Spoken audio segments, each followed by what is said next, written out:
Hello, hello, hello, and welcome to another episode of the Sabrina Zohar Show. My name is Sabrina Zohar, and I am your host. Welcome back to another bonus episode. I like bonus episodes. They're fun. They're a little wild card, right? Is it going to be a guest? Is it a solo? Who knows? And today, we have the fabulous Liz Moody on the podcast. So excited, guys. She is such a joy, such a treat. And we did a podcast swap, so I'm on her show. You guys can listen and take a listen-see between the two. We have a totally different conversation, which is fun. But today, we have Liz on to talk about, how do you actually grow as a person? How do you implement changes into your life? And how do you start to just evolve, grow, change, and become into the person that you want to be? And so I'm so excited for this conversation, guys. Thank you, as always, for everything. Thank you to the subscribers. Thank you to the course members. Guys, if you need anything, everything's in the show notes. If you want to work with me, join the course, whatever you need, it's there. And please, as always, do not forget to leave a review, share it with your friends. Even just telling your friends about the podcast helps more than you will know. And just leave a review wherever, and please follow along. On Apple, they changed things. So if you followed before and you didn't listen to a couple episodes, they're now unfollowing you automatically. Thank you guys so much. So guys, please don't forget, follow along, follow on the socials so that we can keep connected. And guys, as always, thank you for showing up as you so you allow me to show up as me. So without further ado, let's get right on into it, shall we? Liz, welcome to the Sabrina Zohar Show. I am so fucking excited to have you here. I'm so excited to be here. Dude, thank you so much for coming on. Oh my gosh, thank you for coming on my show. I'm so excited. We're doing a little swap. I love it because we get to amplify our voices and we get to help more fucking people. Yeah. And so before we dive in, because we're going to talk about so much good stuff, could you just introduce yourself, share with our audience who doesn't maybe know who you are, how you got started? Who is Liz? I'd love to learn more. Yeah, my name's Liz Moody. I'm a longtime journalist. So I started in the editorial world. I was working at magazines, newspapers since I was 16 years old, actually. No shit. I walked into a newspaper office in my hometown and I was like, you guys should have a column for teenagers and I should write it. And they were like, okay. And then it ended up being nationally syndicated. And that's actually a big part of my story, is this idea of never be the one to say no to yourself. It's one of my life mottos. The idea is that there's always going to be somebody out there who might say no to you, but that person shouldn't be you, because then you can build belief in yourself. And often the things that you think will be no's are actually going to be yeses. And I've shared this online. I've shared it on my podcast, and I've gotten to hear so many fun yeses that people have gotten. They've gotten houses they didn't think they would get. They've gotten partners they didn't think they would get. They've gotten raises, all these things. So never be the one to say no to yourself. Started my career. I was a journalist for a really long time. I wrote cookbooks. And then I ended up leaving the editorial world to kind of launch my own media company, which is what I do now. I have the Liz Moody podcast, which you're going to be on. We're going to do some hot takes on dating, which I'm very, very excited about.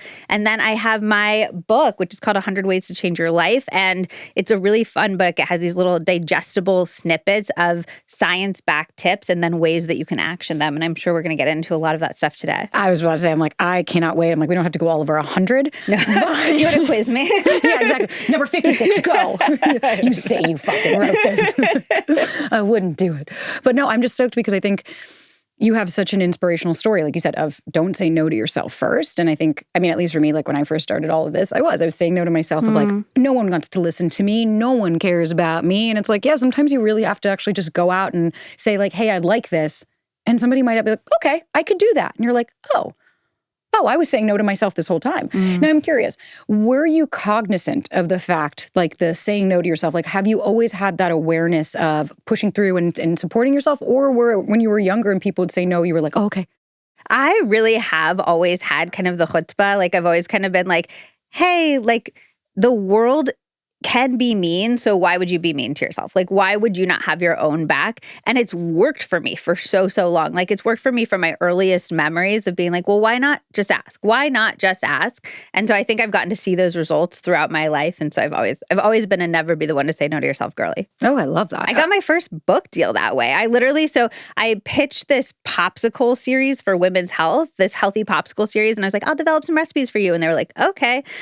Which that was a never be the one to say no to yourself moment. But then I was like, wait, I've never seen a cookbook about healthy popsicles. I Googled it and there had never been one. And then I Googled how to write a cookbook proposal and I copied one that I found online. I just did my own content for it, but I copied the format. And then I Googled how to get an agent. And then I sent it off to an agent. And then I had 7 publishing houses bidding over my first cookbook because I wasn't just no, you're not qualified. Why would you get to write a book? And then that led to my next book deal. And then that led to me being able to grow my brand to the place where I could write this book that's really close to my heart, 100 Ways to Change Your Life. Oh, I love that. So wait, okay, so the first one was a cookbook. What was the second book? A cookbook as well. It was another cookbook. Okay, what was the second one about? It's called Healthier Together, and it's recipes for two, and it's about how we can learn and grow and succeed more in community than we can by ourselves. Oh, I fucking love that. So that really led to the podcast, which was about how can we learn together? How can we get these experts and scientists on to share actionable information that we can use to change our lives and have fun along the way? I feel like a lot of science-backed podcasts out there can be kind of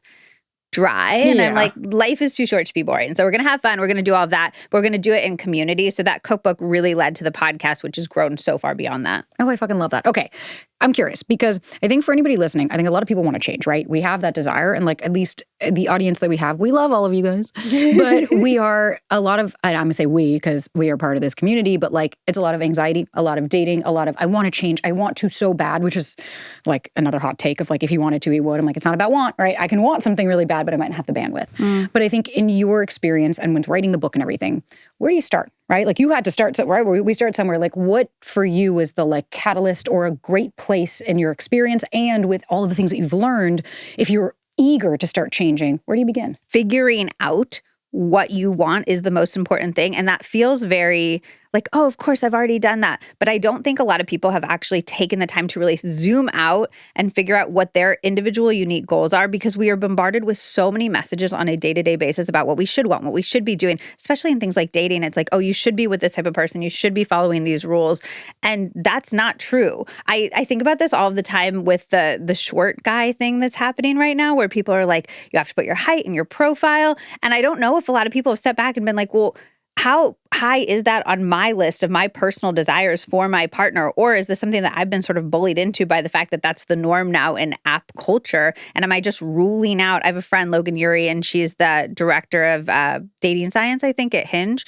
And she's written an incredible book about this. But I think she says like 80% or something of men are being ruled out by these height standards that we have out there, which is crazy. So I'm just like zooming out and figuring out what we actually want is the most important first step to changing, and then figuring out what our motivation is for wanting those things. So I have 2 actionable steps that we can use to actually do that. Please. One is thinking about our death. This is one of my favorite things to do.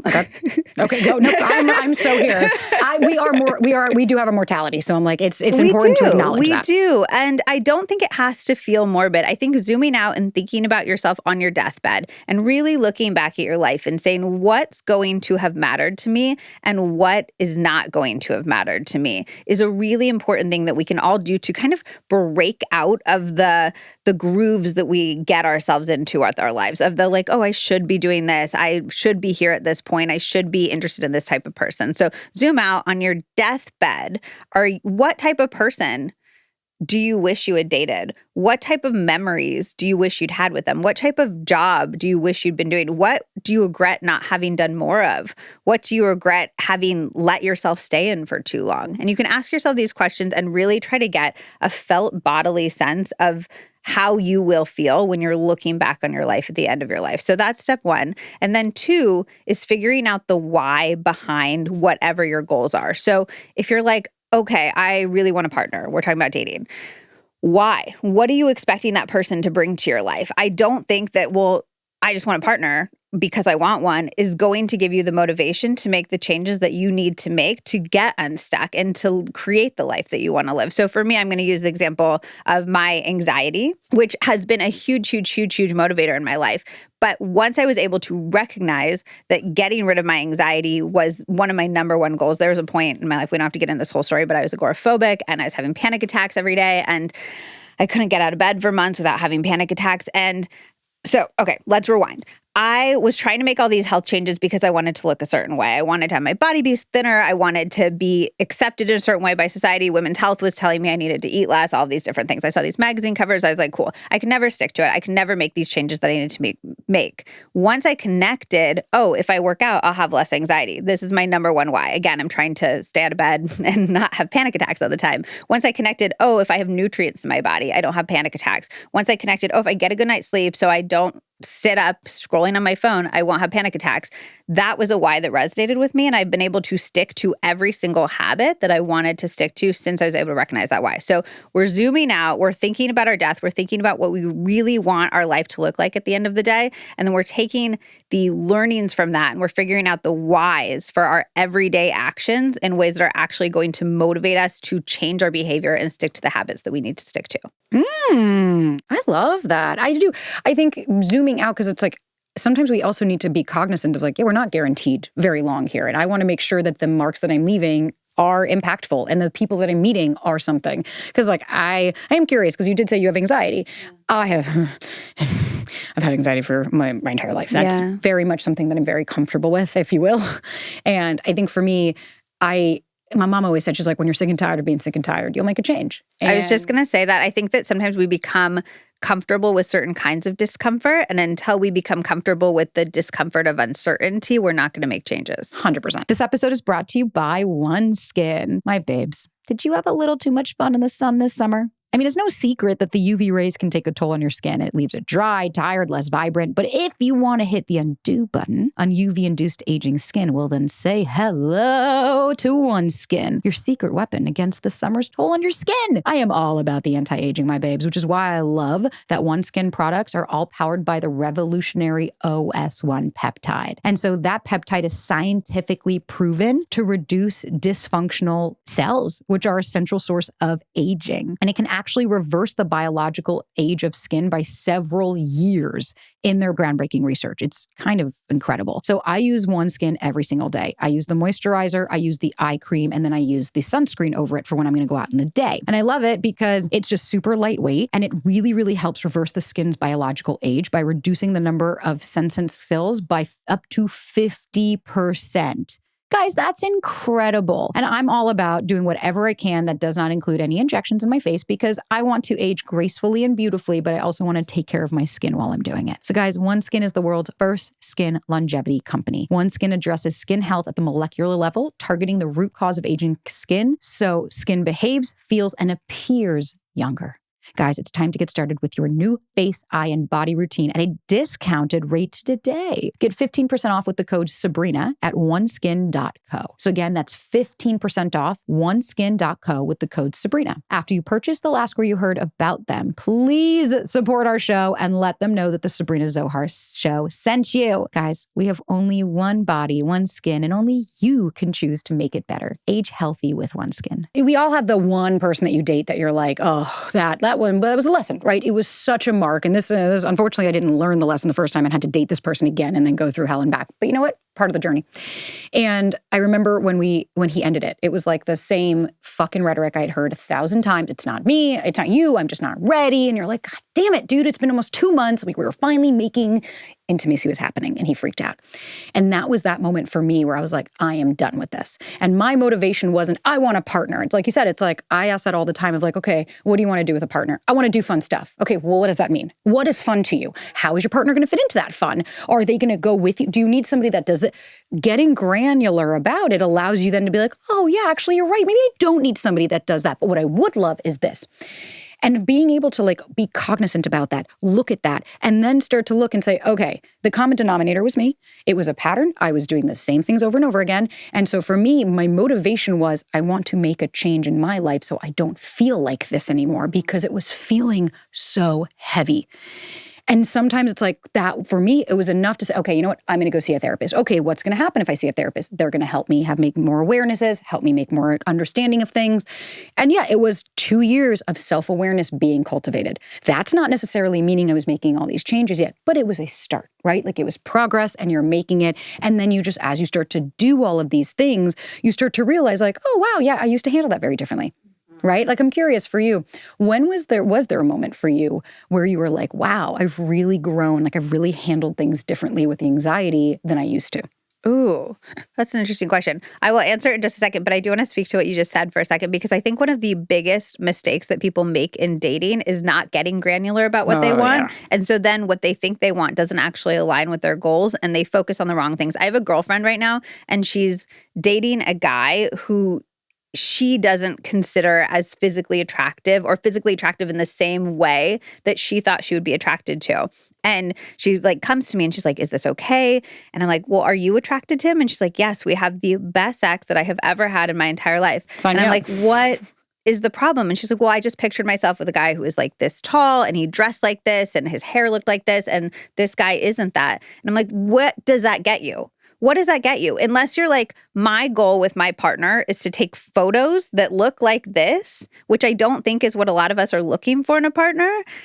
It gets you nowhere. I think if you really sit back and you're like, I want a partner who's going to make me laugh when I'm really down during the day. I want a partner who's going to read the newspaper with me Sunday morning in bed and not make me feel like I need to be going up and doing a bunch of stuff. Or conversely, I want a partner who's going to inspire me to go and do all these things. We don't think about the shape of our lives with a partner, and we don't think about how they would fit into the life that we want to live. And I think that's one of the biggest mistakes that we make in dating. Oh, I couldn't agree more.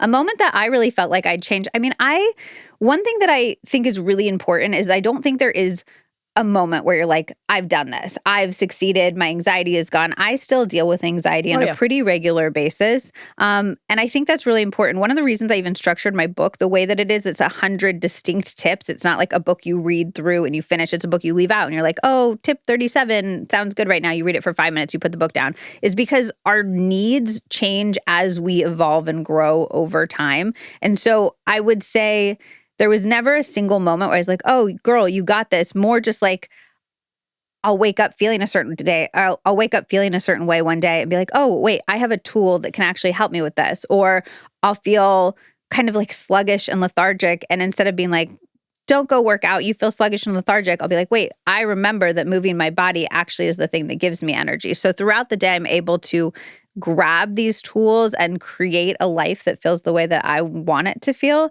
And of course, I've had big moments. Like when I was on my book tour, I went on the Today Show and I was like thinking as I'm on live TV in front of millions of people, like that it's wild that, not that long ago, I couldn't get out of bed without having a panic attack. And those moments aren't lost on me. But I also just think it's important to be like, there's not going to be a moment where you're like, done it. I'm amazing. Yeah. Life is great. But more recognizing that like it's all evolving and it's okay. Like I don't beat myself up for having panic attacks now or anything like that. Oh yeah, no, allow me to clarify. I don't mean that you're going to be healed. Yeah. That doesn't exist. No, more of the moments of like, wow, I used to handle this by screaming and like this time I actually just like said thank you and walked off. That was for me, especially in relationships, because it's funny, your friend that you described, that was me. Yeah. When I first met my partner, it wasn't that he was not attractive, but I was like, that's not my type. That's not the same guy I always go for. Yeah. And I was like, but that's not who I thought. And I remember my mama looked at me and she goes, okay, yeah, where's that led you? Yeah. Where has that led you, Sabrina? And I was like, oh, right, the train of wanting validation. And that means that I'm pretty enough to get that. Yeah. And I had to really understand myself. And even that for me, I was like, whoa, that's huge growth. I was not that girl. I would have walked away from this person and been like, no, you don't have what I want. Instead, I was like, wait a minute, but what do I need? Oh, I need to feel seen, heard, and understood. Well, this person has a great space for me to feel that. Yeah. And being very cognizant of like, I wanted somebody that does this. And I got very granular of like, I want somebody that's going to make me meals because I don't cook. It's not my thing. I will order all day. And he loves to cook. And so I remember our third date, he was like, hey, I made you lunch because I know you said you're not going to eat if I don't. And I was like, motherfucker. But if I hadn't gotten granular and understood this is what I need to feel showing up and things like that. But like even right there, you being on the fucking Today Show. Yeah. I started all of this a year and a half ago. Prior to that, this bitch was a hot mess. I know. So it's It's so interesting, like how change can happen in these, like you can have these light bulb moments and you can also have things. I had the experience on my book tour as I was like saying stuff out loud to these audiences of people where I had already, before I said stuff on my book tour, I had already researched it. I'd done podcast episodes about it. I had written about it in my book. I had edited my book. I had sat with this material for so long, but then I'd have moments where I was saying it out loud and I'd be like, wait, this is good information. I should apply this to my life. So I do think that people also need to be gentle with themselves because sometimes you'll hear a message for years and years and years and years. And this has certainly happened to me. And one day, for one magical reason, that's going to be the day that message seeps in and you're going to make the change. So I always say, like, let it all in, because then it'll be there. It'll be in that like back bookcase of your brain, so that when your brain needs that book, it can pull it out and it'll hand it to you, and then you'll change your life. It's so true. I remember when I first met, like prior to meeting my partner, I was the broken record of like, he hasn't texted me enough. He hasn't texted me enough. He hasn't texted me enough. And it's like everybody is telling me in my history of like, that doesn't mean anything. Nope, I swear. But it didn't click until one day when I was telling my sister's mother-in-law, I was like, yeah, Ryan, I'm dating. I said, yeah, he's just not a big texter. And she just snaps at me out of where and goes, here we go again. Sabrina's going to end another relationship because she's not getting what she wants off the bat and she wants texting. And I remember just being like, what? And it just seeped in and I was like, no, that's not going to be my fucking reality here. And I was like, I didn't say that because I was going to do anything about it. And I was like, but sometimes it's just enough to be like, oh, fuck, I don't want to keep doing this anymore. And I didn't. And I'm really glad I didn't, because that's the partner I ended up being with. I love that you have all these strong women in your life who are like telling you these things. Like, wow, the fact that your mom was able to say that. And then was that your friend's mom? My sister's mother-in-law. Your sister's, yeah. Here's the reality amazing. though. That's only new. I grew up with no strength of women. I grew up with my grandmother, who was a very strong woman, but she was silenced. She was an immigrant. She didn't speak English. She didn't have a job. She didn't have any of that. But she always would tell us, you should be doing this. But it's hard when you're like, but you say I should do it. I don't see it. Yeah. My mother was a people pleaser. She had no backbone. My father was incredibly narcissistic. No women. All of the aunts married alcoholics who abused them. So I grew up thinking like, what I have is too much. Like, this is not good. Having strength is not cute as a woman. Be feminine. Don't have these strengths. And then as I've gotten older, I had to save myself because I realized there was nobody around. And by me coming into that space, it allows other people to show up and say, well, yeah, no, you should be doing that, and have that voice as well. And so I wish I could be like, oh, thank God for my mom. That's why I'm here. And I'm like, now. But prior to that growing up, it was very much me alone. And it's like, and that's, duality, like it created who I am. But it's so important, to your point, that as you're on your journey, be very cognizant of who you surround yourself with. Oh, 100%. And also what you're receptive to. I think what you just said is like, there was not a time in my life where I wasn't inviting people to give me feedback in this way. And I think being cognizant of how you receive feedback is really going to change the feedback that people feel comfortable giving you. This episode is brought to you by BetterHelp. Guys, therapy can help you reconnect with your sense of wonder, because your back to school area can come at any age, right? All the kids are going back. They get to learn, they get to grow. And then we're the adults that are stuck here being like, well, wait, but what about me? And that's why I love therapy. That's why I'm such a big fan of BetterHelp. I have been on BetterHelp since 2018, personally. I love it because I just did this the other day. My therapist and I that I had been working with for about 2 years, I think I had just peaked, and it was just time for me to explore somebody different. So I let her know. I did switch therapists, and I found an IFS therapist, which is what I've been looking for so long, on BetterHelp, that is now going to be my new therapist. And I have another session with her this coming Friday, and I'm so excited. You can switch at any time. You can literally just, at the top, press switch therapist, easy peasy lemon squeezy, done. And you can find the right match for you. Because similar to dating, finding a therapist, it can take some time, but BetterHelp makes it so simple in order for you to do that. So guys, if you're thinking of starting therapy, give BetterHelp a try. And the beautiful part is, it's at the convenience of your own schedule. It's at home, and you could do this. You get to be matched with a licensed therapist and switch at any time for no additional charge, and it's suited for your schedule. So guys, rediscover your curiosity with BetterHelp. I love the word curious. So visit betterhelp.com/Sabrina to get 10% off your first month. That's BetterHelp, HELP.com/Sabrina. Now I'm curious. 100 ways to change your life. Could you tell me like some tops that really stand out to you? I love your tools, and I love that you're giving tools, because I'm big on that of like, let's not just be like, oh yeah, just count to 2 and then get up. It's like, okay, but can we go deeper? What are some standouts for you in the book, or just in general in your own practice that you're like, oh yeah, this is a goodie? One I've loved recently is commitment devices. Have you heard of these? No, go on. Okay, so this is from the work of Dr. Katie Milkman. She's at Wharton. And again, this is an example. I wrote about it in the book. I did a podcast interview with Dr. Katie Milkman about how to change, and it still didn't quite. I was like, oh, that's a great idea. But I was like, doesn't apply to me. That's fine. And then this year, I was like, maybe I'll try this. And it worked. It changed my life. It was incredible. So commitment devices are essentially, if you want to do something, motivation is not enough. So you need to find some sort of external thing to make you commit to that thing. So whether that is an external person, a friend that you make a workout date with, and you don't want to disappoint your friend, you're willing to disappoint yourself. Unfortunately, I wish that weren't the case, but it often is. Or making a financial commitment to something. If you have a habit that you want to change. I have a girlfriend who's trying to write a book right now, and she said, if I don't give you the book on this date, I have to send you $500, and then you have to send me back like $100 every week's not done or something like that. I got the $500, but it didn't work in that instance. But she's really motivated to write it now because she's like, I lost $500 in this endeavor and I need to get my shit together.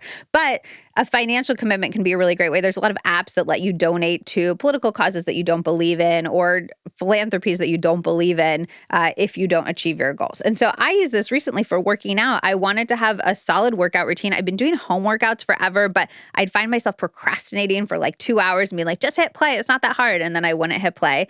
And I'd skip my workout and my morning would feel really sluggish. And it was just not where I wanted to be, especially since, as I said earlier, working out is so important for my mental health and for my energy. And so I started signing up for workout classes every single morning. I sign up for them first thing in the morning. So I roll out of bed, I go to my workout class, I look like not cute at all. I'm not in like the cute little sets. I'm like, oh, I just got here. I woke up 5 minutes ago. But because I have that financial commitment, I'm not willing to break it. And so I'm up out of bed and I've done my workout before I start my workday every single day. And it's really made a huge change. So I think looking around your life and saying, what's one habit that I really want to stick to that I haven't been able to, and finding some sort of external commitment, whether it's a person or whether it's financial, something that you would not want to lose. That's the problem with my friend with the money one, is she was more willing. She said to me later, she was like, yeah, I just realized that like, even though she's not rich, but she's like, I just don't care about losing money that much. Like I'm not very interested in money as a concept. And I was like,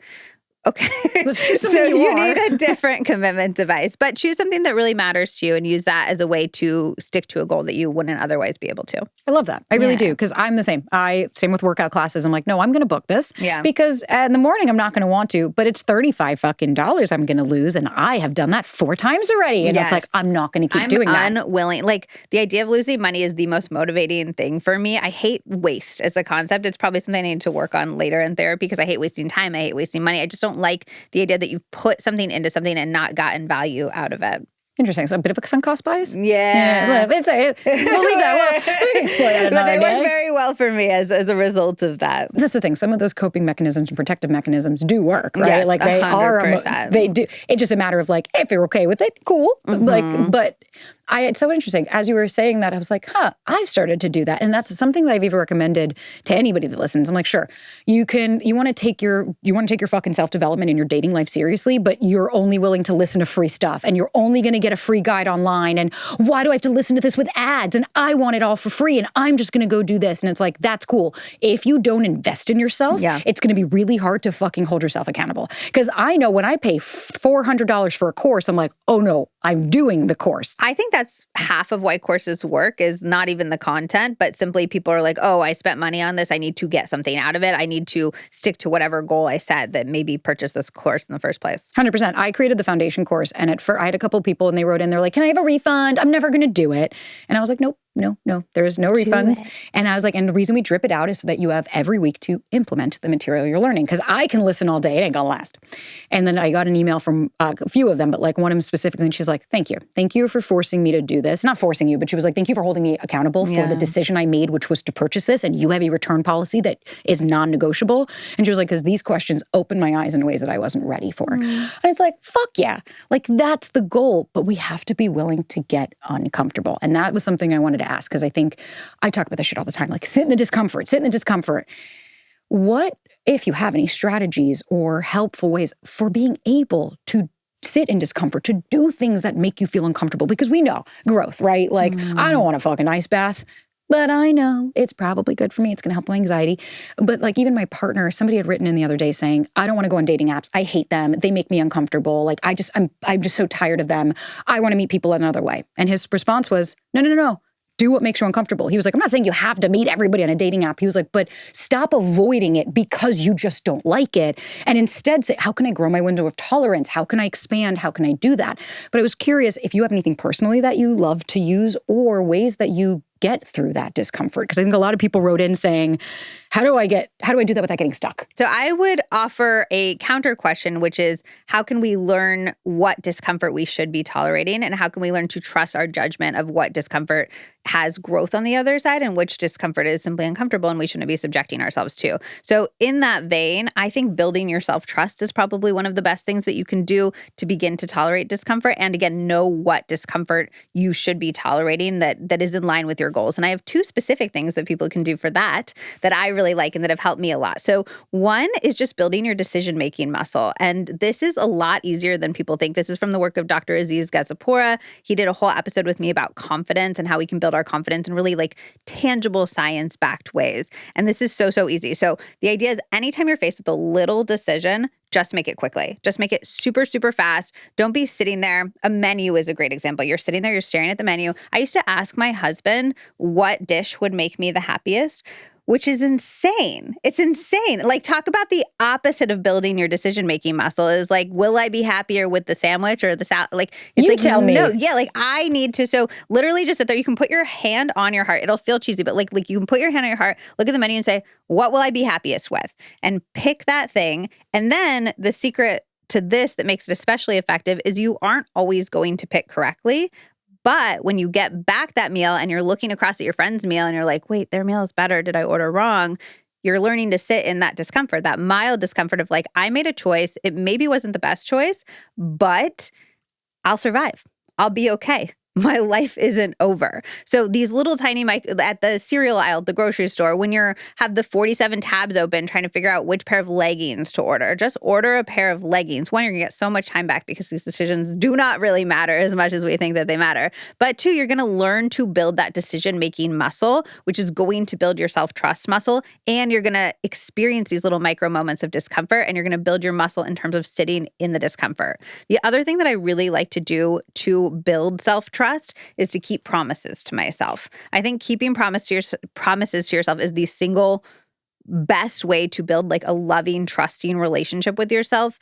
And it happens all of the time that we break these promises to ourselves. A classic example that shows up in my life is I'll tell myself no phone in bed. And then I'll be like, well, no, you had a really hard day. Like, you deserve it. Just scroll a little bit in bed. Your sleep's worse. I just had a neurologist on my podcast who was like, even if you don't feel like your sleep is worse after you're scrolling on your phone at night, you're having less quality of sleep. So even if you're like, oh, I slept 8 hours, the quality of the sleep was less good. And so you're less rested. And you just like it. I never feel good when I do it. I've been thinking about a lot recently. What are the treats and rewards I'm giving myself that are actually making me feel worse? Because that means they're not really treats and rewards. And phone in bed is one of those for me. So I'll make the promise to myself, no phone in bed.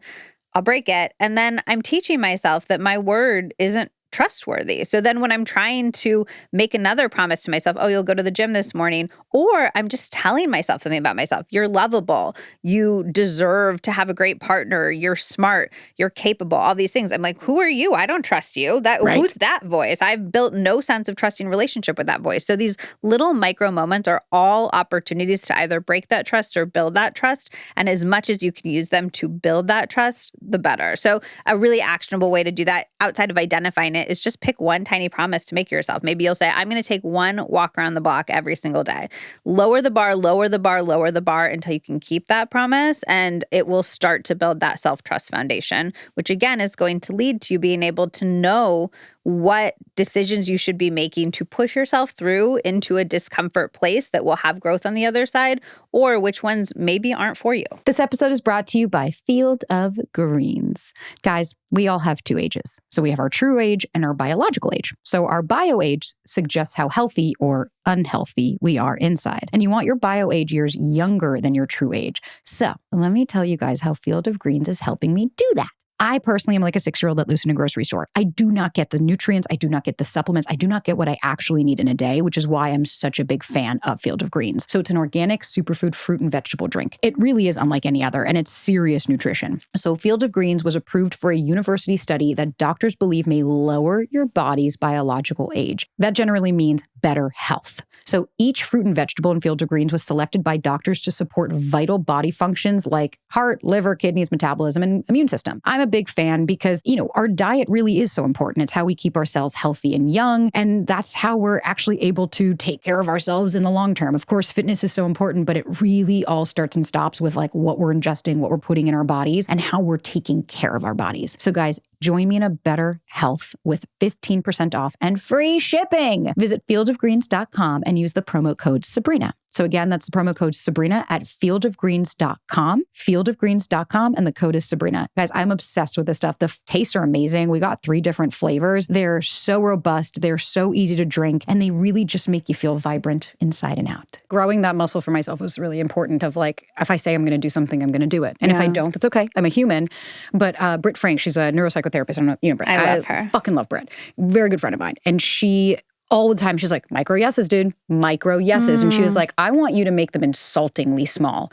Like, she was like, fine, you want to go for a walk every day, right? Like for me, walking's big. But some people, they haven't done it. And she's like, don't go from nothing to you're walking 6 miles. She was like, your nervous system's not going to be able to handle that, and it's not going to be sustainable. So she was like, right, break that down. Tomorrow you want to go for a walk? Put your shoes by the door. That's it. That's what you did for the day. Then maybe the next day you put your socks with it. Then maybe the next day you put your socks on. Then maybe, she was like, make it to almost where you're like, really? Yes. Because that is your way that you're showing up for yourself. Oh, I can do this. Okay, I can do more. I can do more. Where it's like New Year's resolutions, right? We think, okay, I'm going to change the world tomorrow. And then New Year's hits and you're like, fuck this. I can't do it. And it's like, it's way too overwhelming and scary. But if we can actually minimize, and like you said, even if you do it, it's okay. I'm a human. I'm not going to fucking attack myself. I've attacked myself enough. I've had 34 years of it.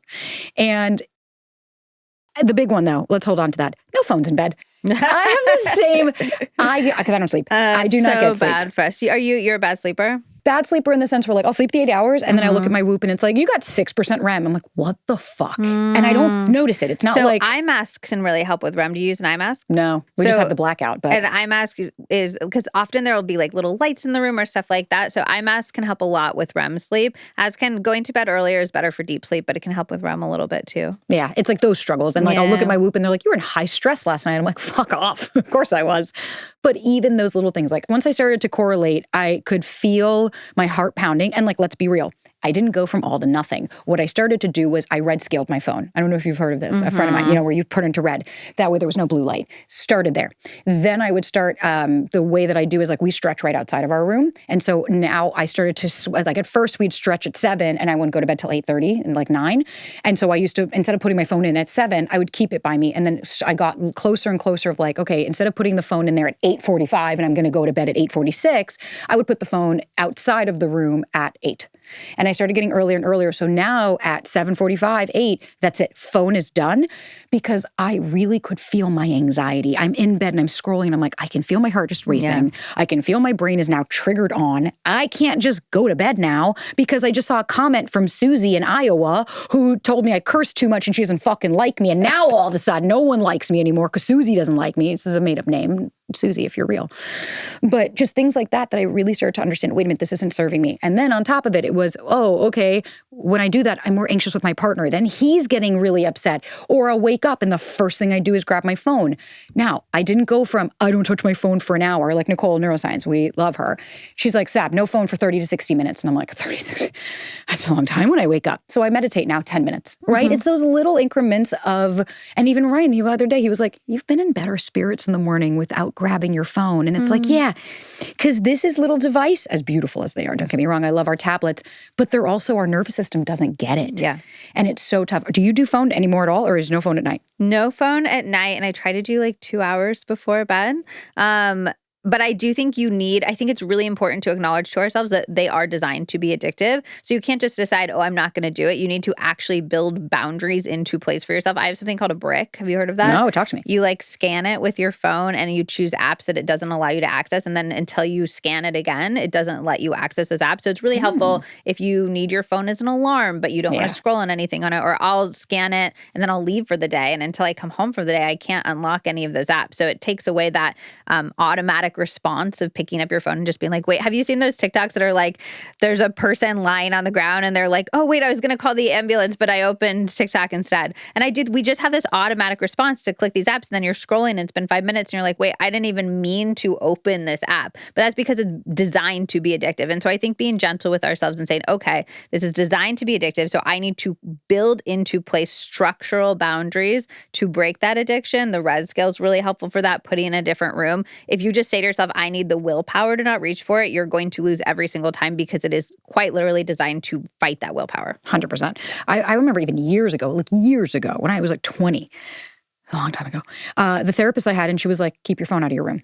And she was insistent upon that. And she was like, it is not meant to be by your head in bed all night. And I keep it on the other side, so that at least when you wake up and it's like, oh, but great, I have Alexa for my meditation. And I'll ask her to throw something on. But I think it's really important, because at the end of the day, we have to choose our hard, right? Like, I get it all the time. I'm like, this is hard. And it's like, well, I'm sorry. Who sold you the false bill of goods that it's not going to be? Because waking up is hard. Literally, like I was talking about this earlier, like my skincare routine is hard, right? Like all the things that we have to do in a day are difficult, but we get to choose, one, how much weight we put on that difficulty. Like I could putting my shoes on might be easy, but putting my shoes on for someone else might be difficult, right? So it's perspective, but it's also acknowledging like, yeah, I'm going to have to do hard things, such as change the way I go to bed, change the way I wake up. I used to go to bed at like 2 a.m.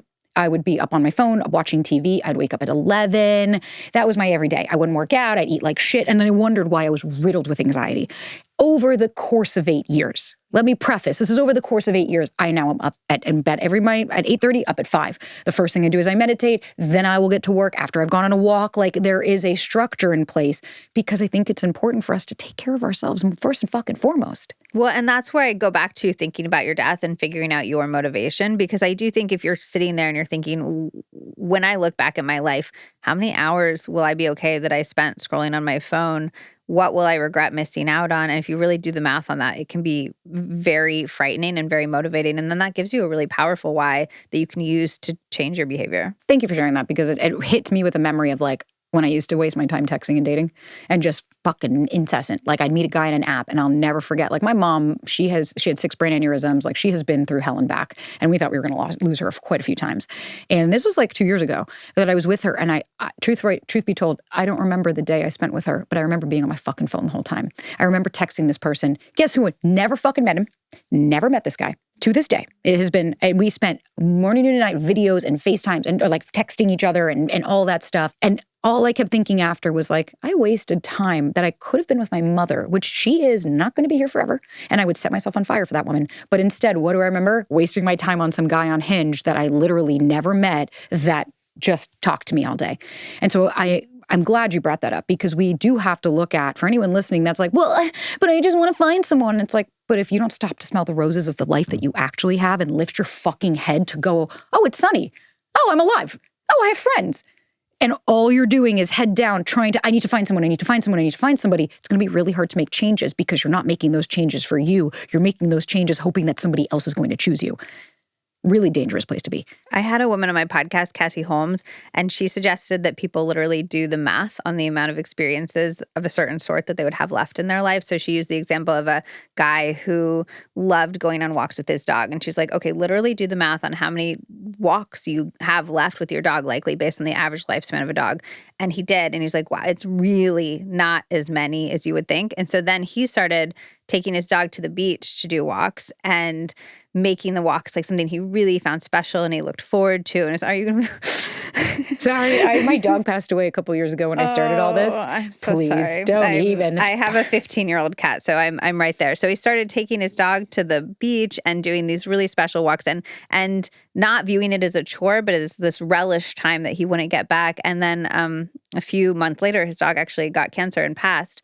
And so doing that math, and even though the math ended up not being correct, but it made him appreciate how few of those moments that he have left. I was doing the math on the amount of summers that I have left in my life recently, and it's just none of it is as many as you would think. And I think having a real sense of perspective on that can really be a huge motivation for behavior change. This episode is brought to you by Quince. Oh, babes, it's time to shift our wardrobe from summer to fall. And sometimes that can be really challenging, but luckily, Quince offers timeless and high-quality items I adore, ensuring my wardrobe stays fresh and I do not blow my budget. I love a sweater. Don't get me wrong. I love the New Yorker in me is coming out and I'm like, oh, the leaves are changing. The weather, it's happening. We're here. It's cooling down. What I love about Quince is they have cashmere sweaters from $50 and pants for every occasion. They have washable silk tops. And the best part is all Quince items are priced 50 to 80% less than similar brands. The quality is just another level. It's so beautiful. I will talk about these sheets all day. I'm obsessed with the linen sheets that we have from Quince. We have like 3 sets of them because I cannot fathom having to sleep without them. And what I love is that Quince partners directly with top factories. So they cut the cost of the middleman and they pass the savings on to you. And they only work with factories that are safe, ethical, and responsible manufacturing practices and premium fabrics and finishes. I really love that. So guys, make switching seasons a breeze with Quince's high quality closet essentials. And guys, don't even start me on their leather jackets. They are phenomenal. The price is another world. I mean, we've gotten quite a few in this house. So guys, if you go to quince.com/Sabrina, you get free shipping on your order and 365-day returns. That's QUINCE.com/Sabrina to get free shipping and 365-day returns. Again, quince.com/Sabrina. Something that's so important that we really also have to look at. It's the same as like freaking out because a person didn't text you and you're like, dude, there are so many bigger fucking things to worry about in life besides this one person that you never fucking met responding back to you. And I don't think that means minimizing your feelings about it, but it's almost like, is there a way to appreciate the moment of your life while also wanting to change? And I think those two things can sit side by side. And that's something I've had to work on in my life, in my career, and the messages that I give people so much. My book is called 100 Ways to Change Your Life. I don't want people to take from that means my life is shit right now, because it doesn't at all. It means that you can love this moment and know that you only have this moment right now. If you're single, you're only single right now. Like, this is you're never going to get to do certain things that were in your single life again. You're never going to get to feel this way again.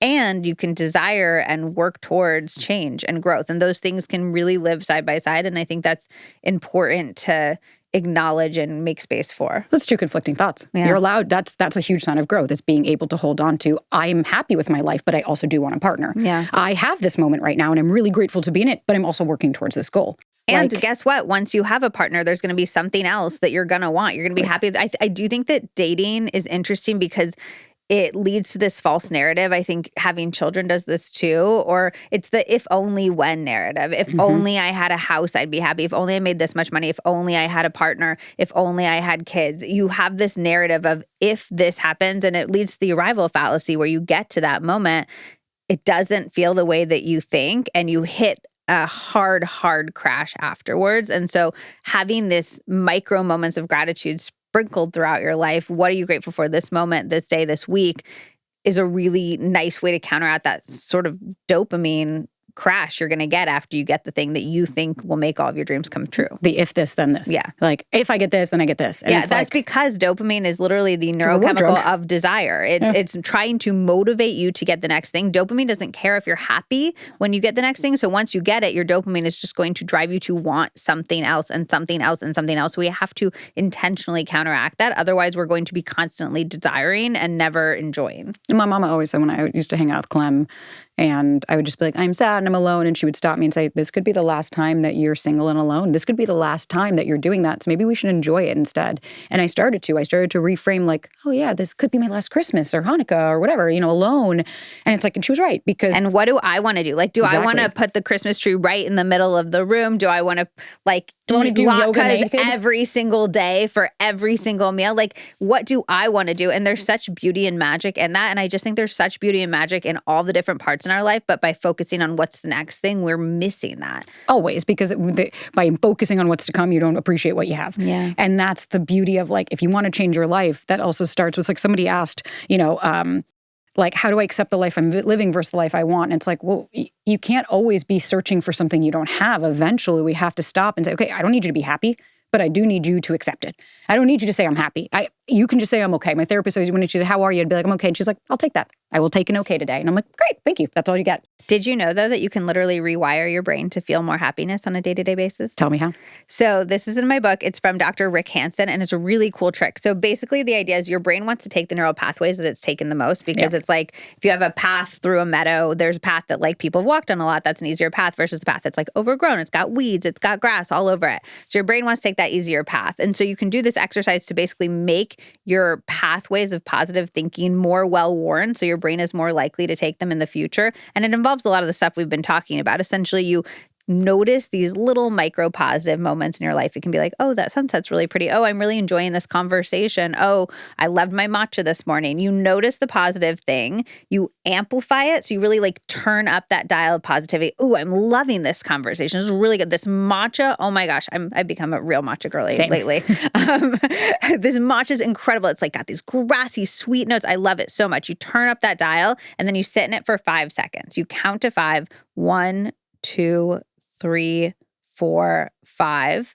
And in that time, you've sent your neurons down that pathway to make it a more well-trod path. So in a future moment when it's like presented with any type of scenario, it's like, oh, that's a good pathway, and you'll feel more positive thought about that scenario. So you're training your brain on a quite literal neurological basis to take these pathways so you'll have more positive thoughts in the future. I'm glad I've been doing that without even realizing, because like I try to romanticize certain aspects. Like, going for a walk and like, I'm 34, so like my favorite Spice Girl song will come on and I'm like, oh yes, and I'm like, this because it feels good, because I'm like, I genuinely love this. And this is what I want to do. Yeah. I want to dance while I'm walking down the fucking street and look like a Looney Tin. And I'm like, I don't really care, because I am moving in regulating my nervous system. And I love that, because I think if we can get back to, can you fall in love even with one thing in your life, even if that means it's sunny out and I live in a place where there's sunshine? Yeah. I had to. Like when I lived in New York during winter, you had to find those little moments of like, man, I really love that I could just go to a bodega at any point. Clean sheets, cozy sheets. I feel like that's one of the most accessible, luxurious things you can have. I have a girlfriend who wrote a book called Buy Yourself the Fucking Lilies. And I don't want to get her book. Sorry, Tara. Buy yourself the fucking lilies. And it's like one of the tips in the book is just like buy yourself the Trader Joe's flowers. They will make you happier. There's actually science behind it, but there's these little things that you can do. It is sort of like the science behind romanticizing your life. Yeah, and like without being delusional. It's like, I don't want you to like turn into something of like, I don't need anyone. It's like, no, but it's okay to acknowledge before I met my partner, I was like, I actually really like, even though I'd lost Clem and that was really tough, but I really liked what was happening. I really enjoyed wow, I'm feeling physically better, right? I'm working out more and I'm feeling fit again. Every day, even sometimes I'll just stand in the mirror and I'm like, oh my God, this muscle's coming in, and I'll relish on it because I'm like, I've worked really hard for this one. And it's not anything anyone sees, but I acknowledge in myself good job, Sabrina. Even if you haven't acknowledged, even if you haven't gotten to the goal you want, that's okay, but I'm doing it and I'm on my way. And it feels really good to be able to stop and just say, especially when you're single. When you're single, I totally understand. It might feel like it's always like that. But sometimes we have to stop you have friends, you have family, you have one human being, it takes one that you can even just be yourself around. Can we fall in love with that feeling of wow, I feel so seen, heard, and understood by this feeling. This is what I want in a partner. Or this is how I want to feel with my partner. This is the type of calm, safe feeling that I want to experience. But it's but we have to cultivate that internally as well before we can even understand how someone else is impacting us. I'm actually jealous of people who have gotten to be single for longer because they've gotten to take more of that journey, and they end up often with partners who really reflect both the person that they are in their adult life and the values and the qualities that they want to embody on their day-to-day basis. I think people who are single longer often end up with better partners. Just look at it as there's something wrong with me. And it's or no, you're making sure that this person is somebody that's right for you in the ways that are right for you. 100%. I couldn't be more grateful that I waited to meet my partner, because it's he might not have been what I wanted, right? On paper of I want this, this, and this. It's but fuck, he was exactly what I needed. And that to me is so much more important in life than having exactly what it is that I want. It's no, I have what I need. Yeah. I'm jealous. I met my partner as 21. No shit. How long have you guys been together? Forever. Since then. So 16 years? I don't know. Shit. A long ass time. Okay, so I know, and it's for me, like, and I just met my partner and I'm in my 30s, so I'm like, when I see it, I see my sister, she met her husband when they were 19, and it's like, you see them growing. I didn't mean to. I was just trying to like sleep with a hot guy at a bar, and then he ended up being my husband. So it was, but we got very, very, very lucky, and we worked very, very, very hard to like grow together, but we have been so many iterations of ourselves in the time that we've been together, and that has made being in a relationship really, really difficult. And I've seen it not work out the same for friends. I've seen them not feel the freedom to grow into the people that they are. So I do think it's a huge advantage of the longer that you're single, the more time you have to figure out who you are and what really matters to you and what you really want the shape of your life to look like. Fuck yeah. Let's leave it at that, Liz. Thank you so much for being vulnerable, for sharing your wisdom. If anybody wants to find you, it'll all be linked in the show notes, but where can people hear more of you, find more of you, and like get more of you? Yeah. First of all, come listen to Sabrina's episode of the Liz Moody podcast. We're going to be doing dating hot takes. We're going to get all of your hot, controversial opinions on dating topics, which will be really fun. But you can also find a ton of different episodes. We have anything and everything you need to live your best life on the Liz Moody podcast. So we cover your gut health, your hormones, work-life balance, what the millennial midlife crisis is doing to all of our mental health, all of these different topics at the Liz Moody podcast. You're like, yep, I feel that. I do. The whole like, we can't own a home or afford to live. Cute. We're all dealing with, and they're very unique problems that no other generation has faced. So we had on a psychologist to talk about them. So you're going to get science-backed information. You're going to get expert ways to implement that information, and you're going to get it in a really fun, digestible way on the Liz Moody podcast. And then I'm Liz Moody on TikTok and Instagram, and I share lots of little fun, actionable ways to change your life. And then, of course, my book is 100 Ways to Change Your Life. Sweet. All of this will be linked, so you guys can go and get the book. And Liz, thank you again so fucking much. I am so stoked. And go listen to my episode on Liz's podcast if you guys want more. When. Thank you. This was wonderful.